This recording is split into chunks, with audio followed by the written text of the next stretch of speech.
What's up, everyone? It's Dark Kitty here, and today I will be reading chapter 11 of the Crash Bandicoot fanfic that I wrote called Cursed. Like I said, there are like 18 chapters in this fanfiction, but anyways, hope you guys are all enjoying so far, and let's get started with chapter 11.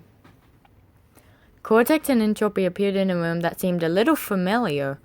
The walls and floor were made out of bricks. The walls were red while the floor was brown. Entropy had a severe case of OCD, and it was starting to kick in. He didn't think the floor matched the walls, which bothered the heck out of him. Cortex noticed that Entropy was sweating. "What's wrong?" he asked.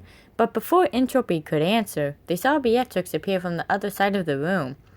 "Beatrix!" Entropy shouted. "We were so worried about you. Don't ever scare us like that again, you hear me?" Beatrix chuckled but didn't say anything. She turned her back towards the two doctors. She turned back around and gave them a maniacal grin. She was completely grey now. It was pretty obvious that the curse had gotten worse. They had to use the crystal on her, and fast. Cortex pulled the crystal out of his lab coat pocket and stepped closer to Beatrix. He was right in front of her now. Her grin grew wider, but so did her eyes. She didn't know what the doctor was doing. "And just what do you think you're doing?" she asked. "Step closer to me, and I will kill you." "Beatrix, I know that's not you talking," Cortex said. "It's the curse. Just let me use this crystal on you." "Not a chance, old hag. I'm going to find my uncle, and then we're going back to Kobold." Beatrix ran out of the room and searched for her uncle. The curse had gotten from bad to worse. Both Cortex and Entropy could see that. "Just as I feared," said Cortex. "The curse had gotten much worse. We need to find Beatrix and get rid of her curse once and for all. We'll take care of Natalie when we go back to the castle. She needs to be cured a different way, though. I'll explain more later. Let's just go find Beatrix and Oxide and get this over with." Entropy nodded. They went to the next room. It looked exactly the same as the other one, but it was much smaller. Beatrix was standing in the middle. She was in front of a lever, ready to pull it.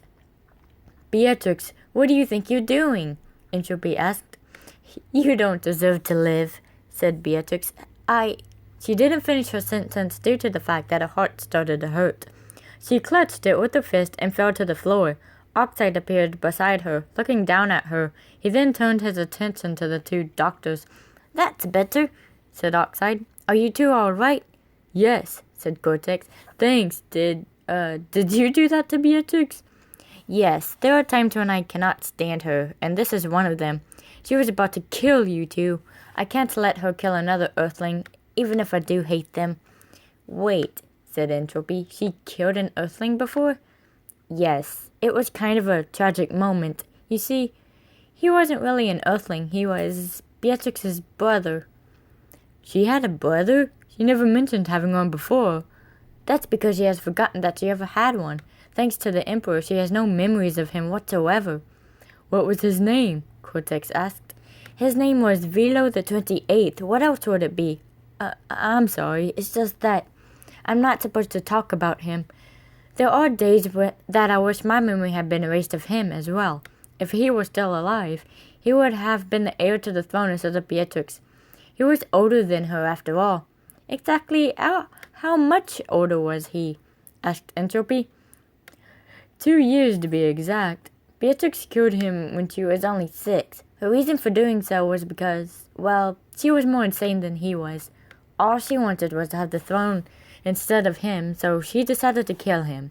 The reason I called him an Earthling was because he abandoned us to go live here on this stupid little blue rock. This planet was where she killed him." I'm so sorry about that," Cortex said. "How did the Emperor react to this?"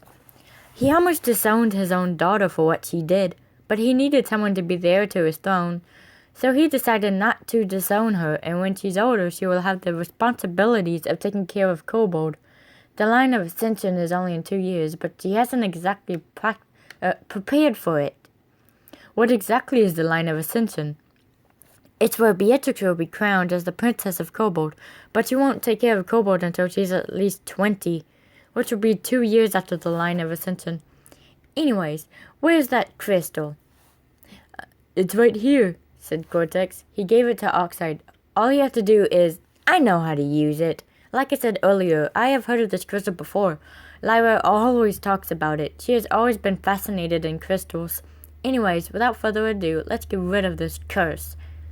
Oxide held the crystal right above Beatrix's heart. It disappeared and she started to glow. Her fur turned back to its normal red color. She slowly opened her eyes and looked up at her uncle. "Uncle Oxide," she said, "what happened?" Oxide hugged his niece. "You don't remember?" he asked. "You were cursed, but we got rid of it. Now you're back to normal." "I don't really remember." Beatrix held her head. "Ow, my head hurts. Can we go back to the castle now? I want to see my favorite cousin again." "She's still cursed, I'm afraid," said Entropy, "but she will be better soon. Trust me." Beatrix stood up and walked over to Cortex and Entropy. "Thanks, you guys," she said. "I appreciate it." "Don't mention it," Cortex said. "Anyway, let's go back to the castle. We still need to get rid of Natalie's curse."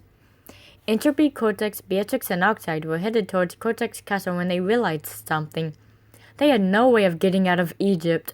Cortex called Pinstripe and asked him to come pick them up, and so he did. "If you could reach that place, then how come you couldn't get out of it?" Pinstripe asked when they were in the spaceship. It was actually Oxide's, but he borrowed it since he didn't have one himself.